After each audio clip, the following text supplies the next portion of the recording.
गोपालपुर गांव में हर व्यक्ति किसान था।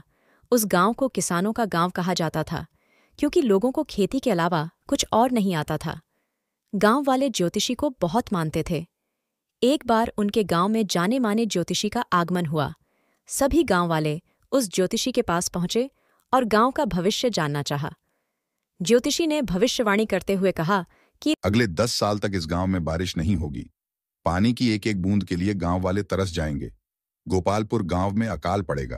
ज्योतिषी ने सभी गांव वालों से कहा कि यदि तुम सब अपने और परिवार की जान बचाना चाहते हो, तब इस गांव को खाली कर किसी दूसरे गांव में बसने के लिए चले जाओ।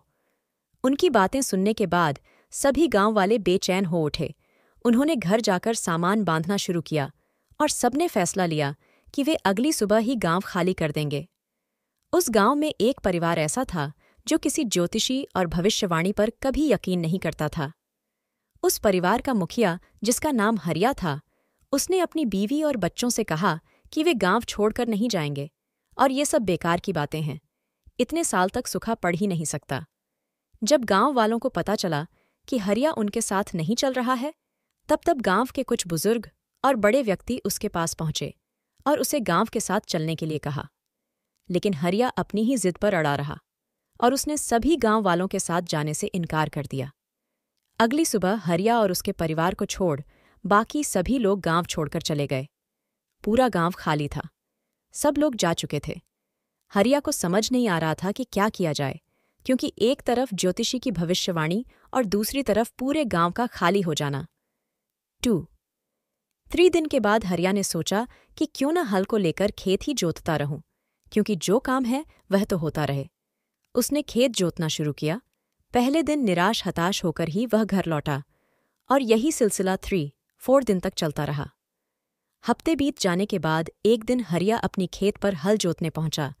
वह हल जोत ही रहा था कि एक छोटा सा बादल का टुकड़ा उसकी खेत के ऊपर आकर देखने लगा कि पूरा गांव खाली होने के बाद यही एक किसान अपना खेत जोत रहा है, जबकि सारे लोग 10 साल तक बारिश नहीं, यह बात सोचकर गांव से चले गए हैं और चारों तरफ सूखा पड़ा हुआ है।